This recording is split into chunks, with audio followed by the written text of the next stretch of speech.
Bonjour, bienvenue sur la deuxième présentation sur trois types de feux.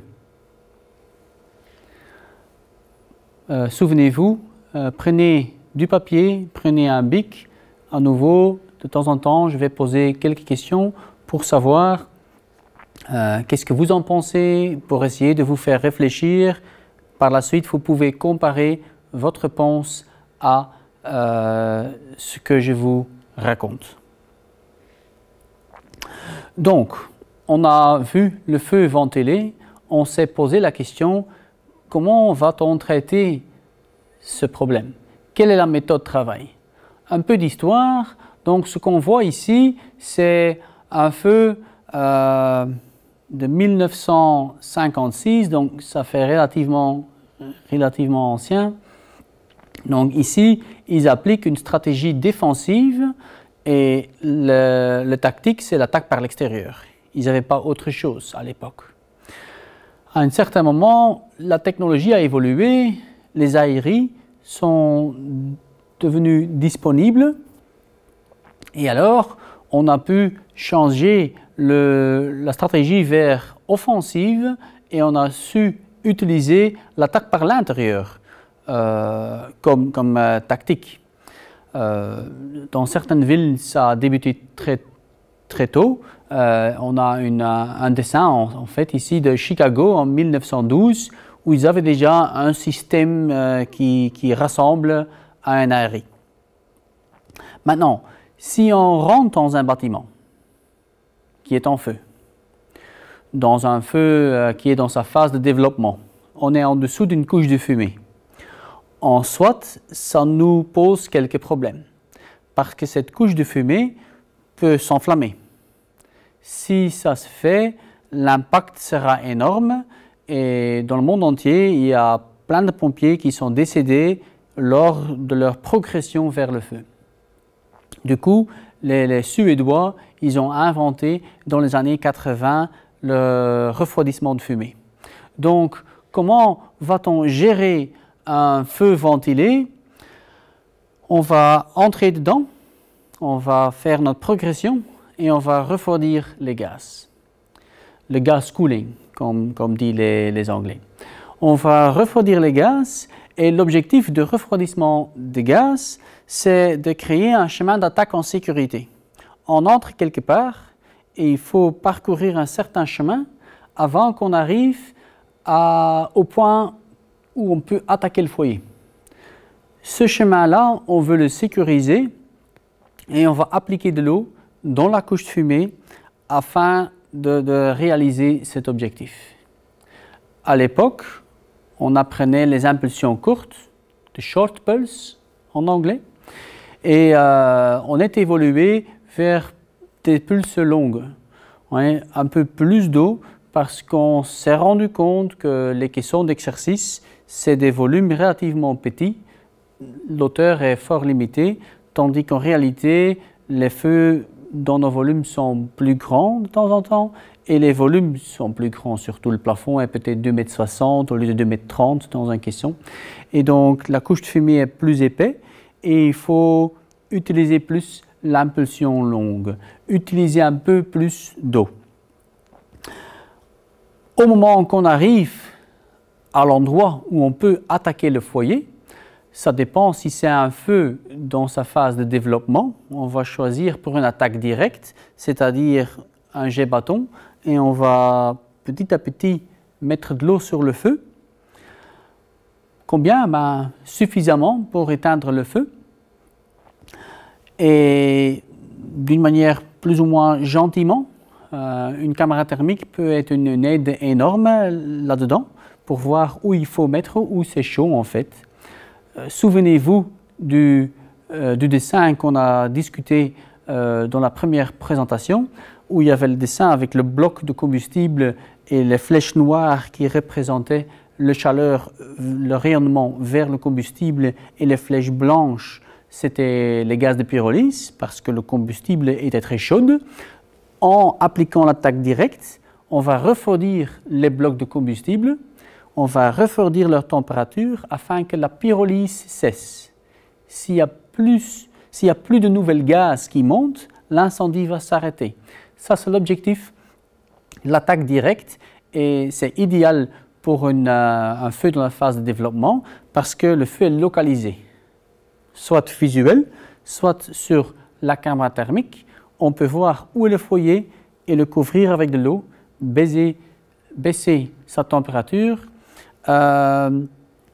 pour que la pyrolyse s'arrête. Maintenant, si vous arrivez dans un feu qui est en phase pleinement développée, donc vous entrez, il y a une couche de fumée parce que vous n'êtes pas encore dans la pièce où il y a le feu pleinement développé.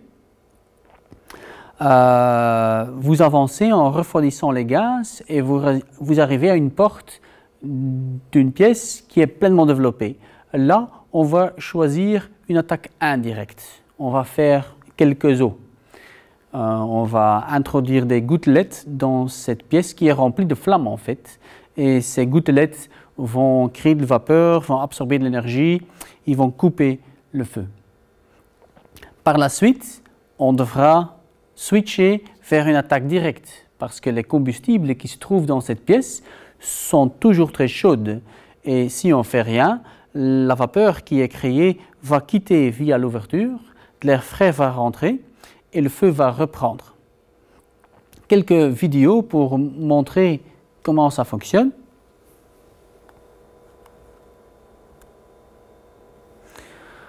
On va voir une pièce où il fout le feu. Donc on a deux fauteuils ici, un qui est un peu plus grand, un qui est un peu plus petit.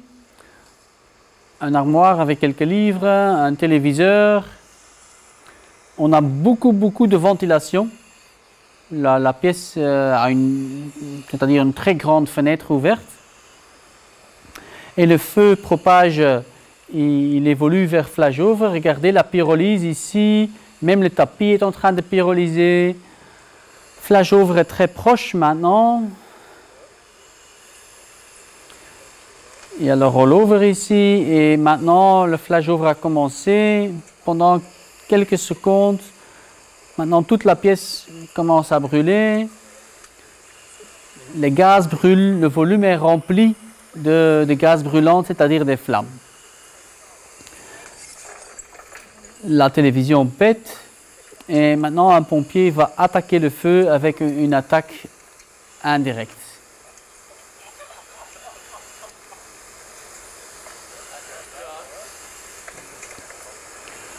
Maintenant, la pièce est vraiment pleinement développée. C'est une puissance relativement grande. Le rayonnement doit être très grand. Regardez ce qu'il fait. Il fait un eau, un deuxième. Il s'arrête, il évalue. Encore deux eaux. Et on est terminé. Et maintenant, il va changer vers jet bâton et lance son attaque directe pour refroidir les combustibles. C'est relativement limité en quantité d'eau qu'il utilise pour quand même un très grand feu. Il aurait utilisé combien de litres d'eau? 50? 100? Ce n'est pas des débits énormes et ce n'est pas des quantités d'eau énormes. Si vous êtes très efficace avec votre eau, vous savez faire énormément de choses avec l'eau que vous avez dans la tonne de votre camion. C'est ça qu'il faut essayer de faire, d'être très bien dans vos techniques de lance afin que vous pouvez couper le feu quasi immédiatement. Donc n'oubliez pas, indirect, regardez ce que vous faites, s'il faut encore une fois, et ensuite jet bâton direct pour refroidir les combustibles. Maintenant, vous pouvez dire, oui, mais ça c'est facile. Il a une très grande ouverture et en fait, il est à l'extérieur. Donc, il n'a pas de gaz à refroidir, il n'a pas de rayonnement des gaz lors de sa progression. Il travaille en visibilité parfaite, tandis qu'en réalité, si la couche de fumée est bas, ça sera chaud, on ne saura pas où est le feu, on devra chercher le feu, on ne verra rien, ça sera stressant, c'est encore différent quoi. Donc je vous ai apporté un deuxième film. Donc le deuxième film, c'est dans une maison qu'ils ont aussi foutu en feu, où il y a une pièce qui est pleinement développée et la pièce est accessible via un couloir. Donc on a 2 caméras thermiques, la visibilité est presque zéro, très réduite, donc ça ne sert à rien d'utiliser des caméras normales. On a 2 caméras thermiques qui filment ce qui se passe. Ce que vous voyez maintenant, c'est une caméra thermique qui est dans une porte et qui filme à travers le couloir vers la pièce en feu. Donc vous voyez déjà sur l'écran qu'on a plus ou moins 600 degrés Celsius. Donc ça brûle vraiment bien. Directement après le début du film, on va switcher d'une caméra qui est en fait au fin du couloir à droite dans l'image. Et les pompiers vont arriver à travers une porte dans le couloir de la gauche. Regardons.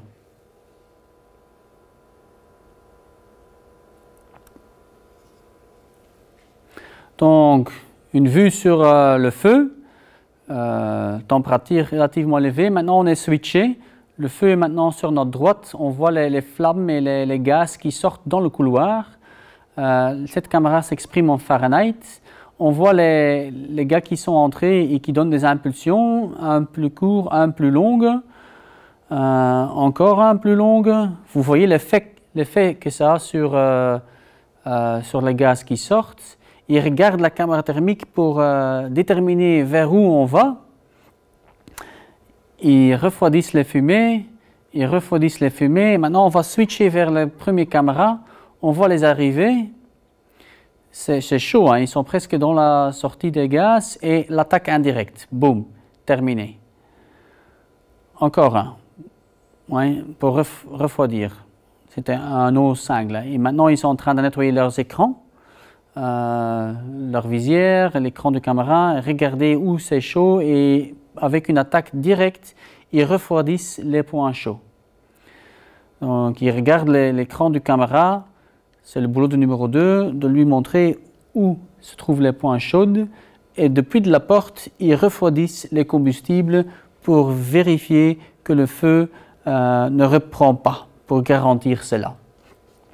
Donc aussi, même question, ils ont utilisé combien d'eau? Ce n'était pas des masses, pourtant ils avaient une pièce en feu.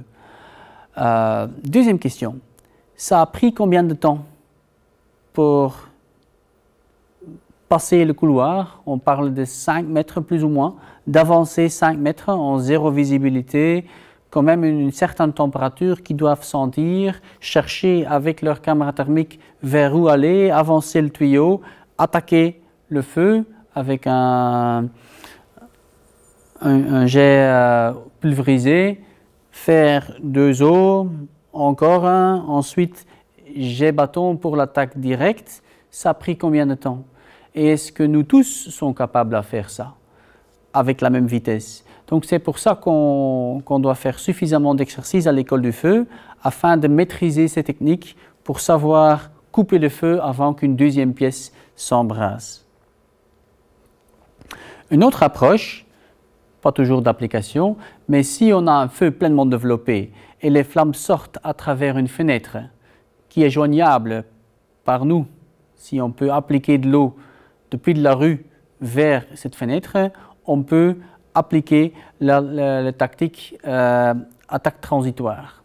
Donc l'attaque transitoire, transition, c'est la transition d'une attaque par l'extérieur vers une attaque par l'intérieur. Donc on commence, et si c'est un feu au-dessus du rez-de-chaussée, avec un jet bâton contre le plafond.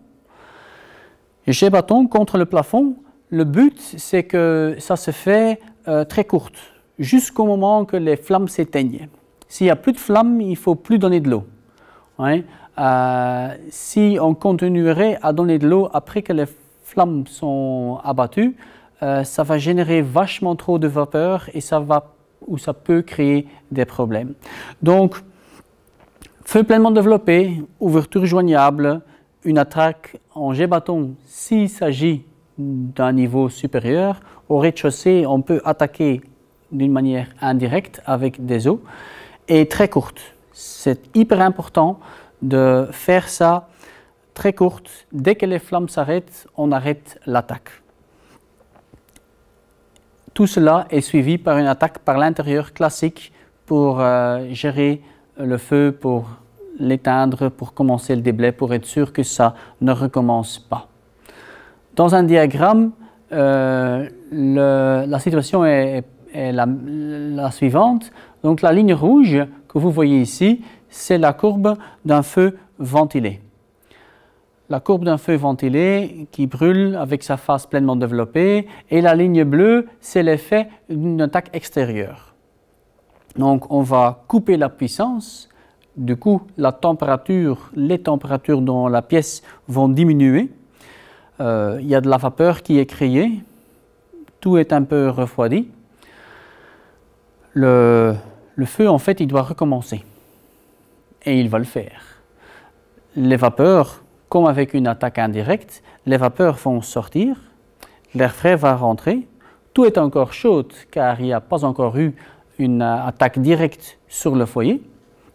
Ça veut dire qu'un peu plus tard, 3 à 4 minutes, le même délai que le flageover dans un feu ventilé, dans le début, 3 à 4 minutes plus tard, le feu va à nouveau passer flageover. On va avoir une deuxième flageover dans la même pièce, si on ne fait rien. Donc, le délai entre couper le feu et le deuxième flageover, ça c'est la période que nous pouvons utiliser pour travailler en plus de sécurité. Le feu ne pourra plus se propager pendant notre attaque, donc le risque que la couche de fumée en dessous de laquelle on avance va s'enflammer est devenu presque zéro. Et les températures seront moindres. Donc le but, c'est qu'on utilise ces minutes pour avancer vers la pièce et commencer l'attaque directe pour finir la situation. Je vous ai apporté un petit vidéo.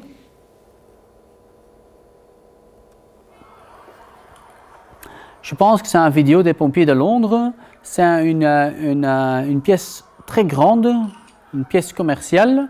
C'est pleinement développé. Il y a plusieurs très grandes fenêtres qui sont ouvertes, donc c'est une puissance énorme, peut-être 20, 30 mégawatts, et le feu est en train de propager. Regardez la fenêtre ouverte à droite, la vitesse des fumées qui sortent, ces fenêtres peuvent briser comme dans la vidéo précédente, et la puissance va encore augmenter. Les pompiers sont arrivés, je vais poser la vidéo un tout petit peu ici. Donc, eux, ils choisissent directement pour l'approche d'une attaque transitoire. Imaginez qu'on ne fait pas ça. On cherche l'entrée. Il faut monter. C'est au deuxième, troisième étage, c'est pas très clair. L'étage en dessous semble très grand. Tout ça, c'est probablement le magasin. C'est peut-être du stock là ou non, je ne sais pas. Ou c'est un grand appartement. Mais combien de temps ça prendrait pour monter, trouver le bon endroit pour rentrer, monter, établir. Et aussi ici, ce n'est pas une HP qui va le faire. Monter, ça prendra un peu de temps. Combien de minutes? Sachant qu'une pièce, dès le début vers flashover, ça prend 3 à 4 minutes. 2 à 4 minutes. C'est fort probable au moment qu'on arrive en eau, avec de l'eau, que c'est tout l'étage qui est en feu. Les pompiers londoniens, ils réalisent cela, ils ne choisissent pas l'attaque par l'intérieur comme option de départ, ils vont opter pour une attaque par l'extérieur. Je vais redémarrer la vidéo. Donc regardons ce qui se passe. Il va ouvrir son eau avec un jet bâton dans la fenêtre, il va essayer de toucher le plafond. Regardez, il faut que la pompe monte en tour, on entend ça maintenant, il va ouvrir, boum, jet bâton, et l'eau est appliquée. Regardons combien de secondes ça prend pour maîtriser la situation. Ça va hyper vite en fait. Je ne sais pas si c'est une 70 ou une 45, mais ça va hyper vite. 10-15 secondes plus tard, c'est fait maintenant, il peut déjà arrêter. Tout ce que j'ajoute maintenant, c'était trop. Regardez toute cette vapeur. Le feu est coupé et tout ce qu'il fait maintenant, c'est de trop. Plein de vapeur. Tout le volume va se remplir de vapeur et on n'a pas besoin de ça. Ouais. Donc, ils ont bien commencé, mais c'est peut-être une vidéo d'il y a quelques années. Regardez, toute cette vapeur qui sort, ce n'est pas nécessaire. Ça va nuire les équipes par l'intérieur qui doivent attaquer et ça ne sert à rien non plus. Dès que le feu est coupé, on s'arrête. Encore un petit ajout. Imaginez-vous que vous entrez dans une habitation, un appartement. Vous êtes en train de progresser dans un couloir et sur la caméra thermique, vous voyez que la porte de la chambre qui est pleinement développée, elle est 4 mètres devant vous. Mais les températures dans le couloir sont tellement hautes que vous ne pouvez plus avancer. Ou vous avez l'idée que ça ne va pas se faire. C'est trop chaud. Maintenant, je tiens, mais encore quelques secondes et je devrais retourner, ça devient trop chaud. Même avec le refroidissement des gaz, ce n'est pas faisable. Quelle solution vous pouvez utiliser? Vous pouvez en fait appliquer l'attaque transitoire aussi de l'intérieur vers l'intérieur. À un tel moment où vous ne pouvez plus avancer parce que c'est trop chaud, où il y a autre chose, jet bâton et vous essayez de lancer votre jet bâton contre le plafond de la pièce.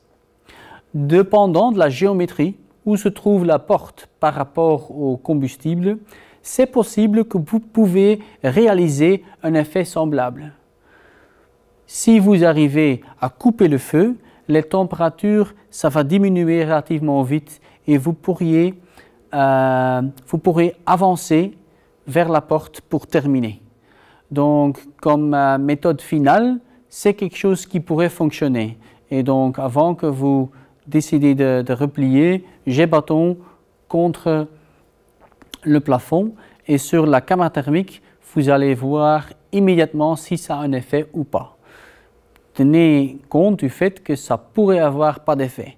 Si la porte n'est pas à la bonne place par rapport au foyer, au combustible, par exemple, si le fauteuil est juste derrière le coin, c'est un fauteuil qui est la pièce de combustible principale de la pièce et votre eau ne tombe pas dessus, alors ça va peut-être avoir pas de grand effet.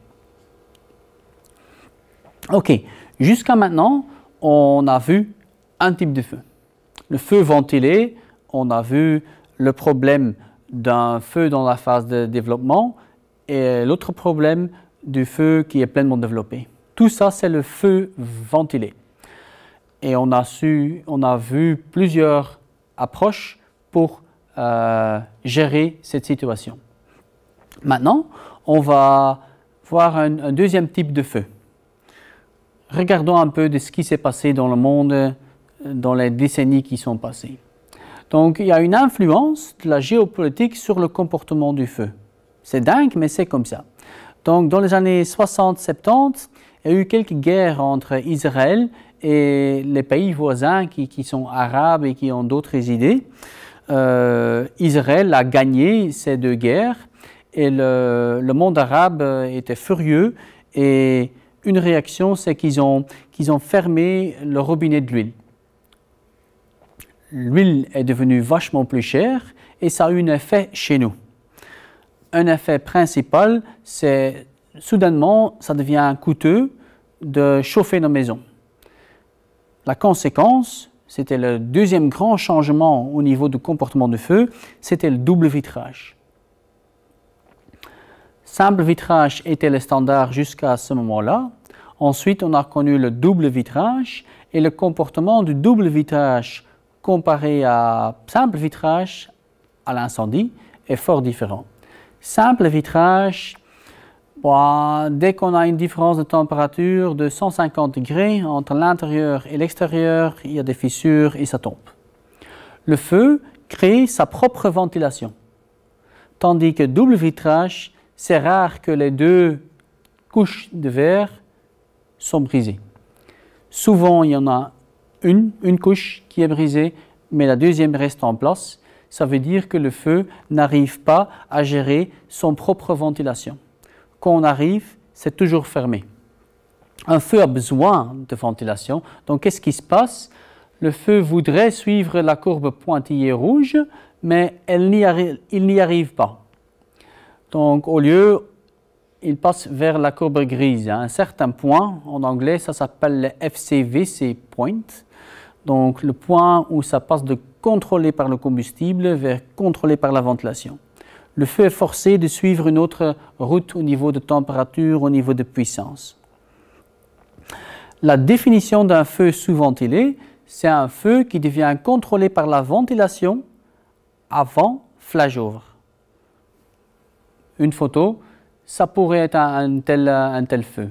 Donc on voit beaucoup de fumée, mais on voit très peu de flammes. Tout a l'air fermé. Maintenant, je veux ajouter un truc sur feu contrôlé par la ventilation. Ici, on a sur l'écran deux feux qui sont tous les deux contrôlés par la ventilation. Ici, on a un feu qui est pleinement développé, un feu ventilé qui est pleinement développé.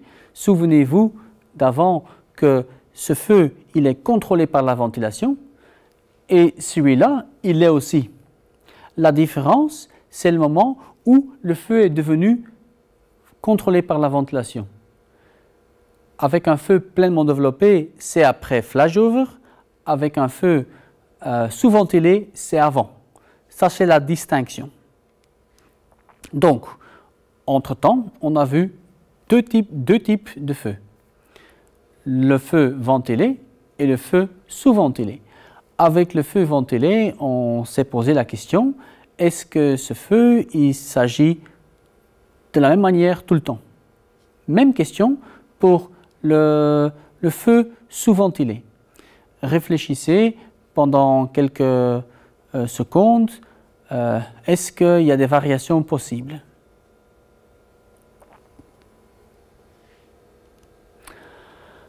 Le graphique, donc au début, le feu sous-ventilé, il ne sait pas encore qu'il va devenir sous-ventilé. Au début, comme le feu ventilé, il est contrôlé par le combustible et à un certain moment, le point FCVC, il devient contrôlé par la ventilation avant flashover. Donc à partir de là, tout est contrôlé par la ventilation. Le point FCVC est relativement important.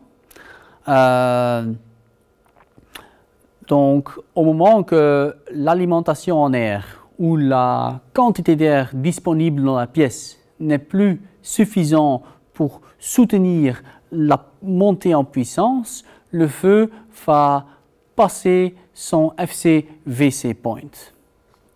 J'ai un petit film qui explique cela. Donc, c'est un film d'une expérience qu'on a fait à Chicago. En fait, ce que vous voyez, c'est une structure qui est construite pour brûler, en fait. La porte est fermée et quand vous regardez en détail, vous voyez qu'autour de la porte, il y a des fumées qui s'échappent. Donc, il y a des interstices autour de la porte, il y a une petite ouverture en dessous et la fumée sort un peu partout, quoi. Si vous regardez en détail, en dessous de la porte, vous voyez la lueur de l'incendie à l'intérieur.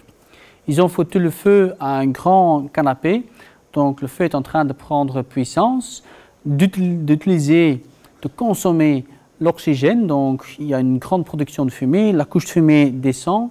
À un certain moment, on va voir qu'il y a de la fumée qui sort en dessous de la porte, donc ça veut dire que la couche de fumée est en dessous, mais le taux d'oxygène diminue. Et à un certain moment, il va passer le FCVC point. Mais jusqu'à ce moment-là, il y a de la fumée qui sort et maintenant, regardez, ça s'arrête. Il n'y a plus de fumée qui sort. Le feu est passé le FCVC point et c'est terminé. Les fumées qui sortent, ils ne sortent plus. La production de fumée à l'intérieur a fort diminué. Il y a d'autres choses qui se passent, on va en parler plus tard, mais c'est très visible si on est à côté. En réalité, on sera très rarement à côté. Mais sachez que ça a quand même un impact très important, ce FCVC point. Maintenant, question suivante pour vous autres. Le timing de ce point, le moment exact que ça se passe, c'est très important. Mais pourquoi? Quelles sont les conséquences de ce timing? Quel est l'impact sur notre intervention?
Donc, pour la réponse, j'ai indiqué 3 graphiques sous ventilés. Donc, la ligne rouge, c'est le feu ventilé. Et la ligne jaune avec le croix ici, c'est un feu sous-ventilé qui est devenu sous-ventilé relativement tard. La ligne rose ici, c'est un qui est devenu plus vite sous-ventilé. Et du coup, on voit que la température maximale est moindre. La courbe est plus plate. La courbe verte, elle devient sous-ventilée le plus tôt. Et la courbe est très plate. Donc, le plus vite un feu devient contrôlé par la ventilation, le plus vite qu'il passe le FCVC point, le moins chaud ça sera à l'intérieur. La température à l'intérieur est aussi importante. Il faut une température dans l'ordre de grandeur de 300 degrés Celsius pour que ça commence bien à pyrolyser.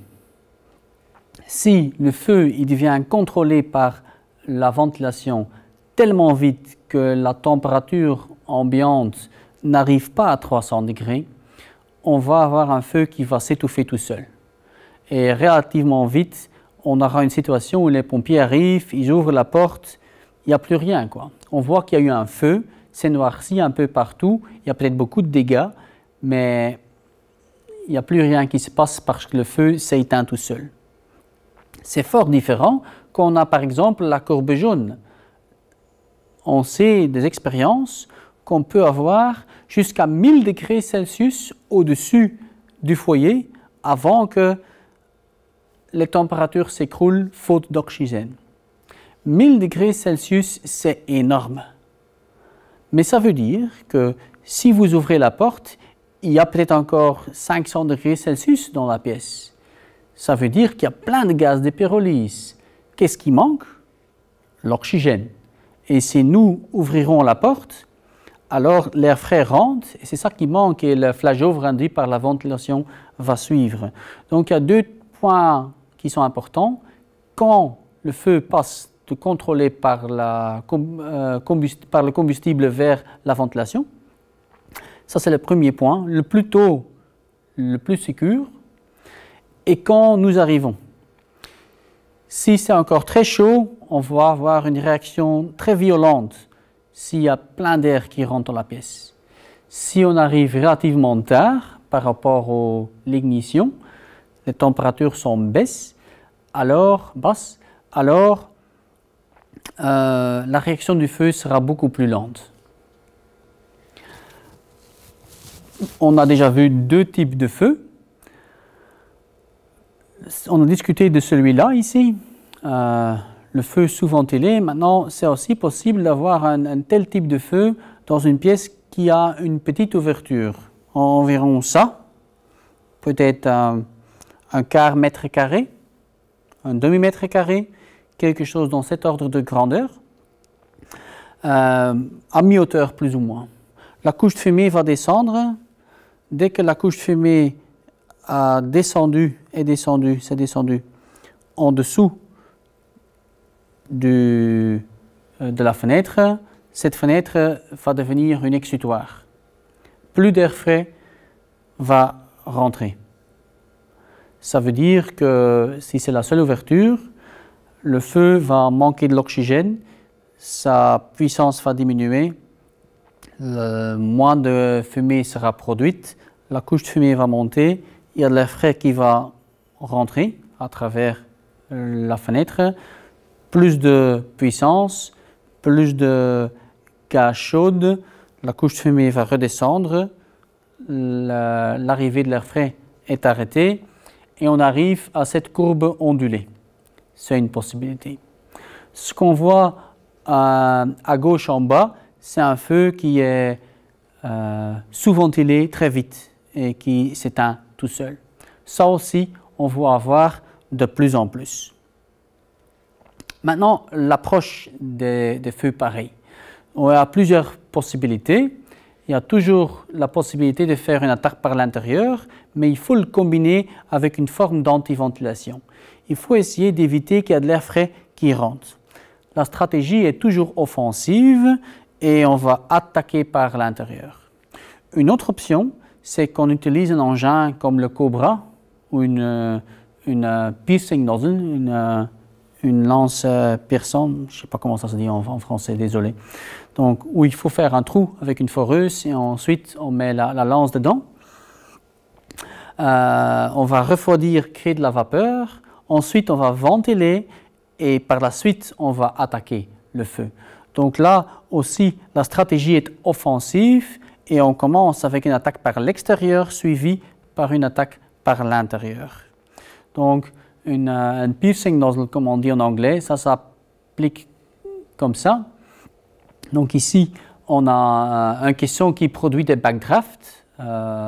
J'étais là quand les photos ont été prises, donc disons 1 minute avant, on a ouvert la porte, un backdraft est sorti, on a refermé la porte, il y a plein de gaz de pyrolyse très chauds là-dedans, et maintenant on applique la lance, on ouvre, et ce que vous voyez, c'est un mélange de gaz de pyrolyse et le vapeur qui sort. Donc du coup, on peut inerter la pièce. Alors à la fin, il y a tellement de vapeur qu'il n'y a presque plus de gaz de pyrolyse. On ouvre, on ventile et on rentre. C'est en soi une bonne méthode. Avec l'attaque par l'intérieur classique, deux méthodes, c'est door control, comme disent les Américains. Ça veut dire que quelqu'un reste à la porte pour la fermer le plus que possible et passer le tuyau. Un feu contrôlé par la ventilation, c'est la quantité d'air qui détermine ce qui se passe. Si vous fermez la porte à 10% de son ouverture, ça veut dire que l'incendie n'aura que 10% de l'air frais par rapport à la situation où la porte est complètement ouverte. Ça veut dire s'il y a une porte ouverte, elle permet 4 MW, un feu pleinement développé dans une pièce, et vous la fermez à 1/10, alors il n'y a que 400 kW, qui n'est pas grand-chose en fait. C'est un très grand poubelle qui brûle. Autre possibilité qui est disponible dans plein de pompes en Belgique pour le moment, c'est le smoke stopper. Avant que vous ouvrez une porte en Belgique, la plupart des portes dans des habitations ils tournent vers l'intérieur. Appliquez d'abord votre smoke stopper, fermez la porte, ouvrez, entrez. Lors de votre passage, il y a un peu d'échange de gaz, la fumée qui sort de l'air frais qui rentre, mais dès que vous êtes rentré et le smoke stopper est à sa place, il ne faut plus laisser personne à la porte. La porte peut être complètement ouverte, elle ne va pas gêner le tuyau. Il y a un peu d'air frais qui va rentrer, mais pas énorme. Il n'y a pas de fumée qui va s'échapper. C'est une très bonne méthode de travail.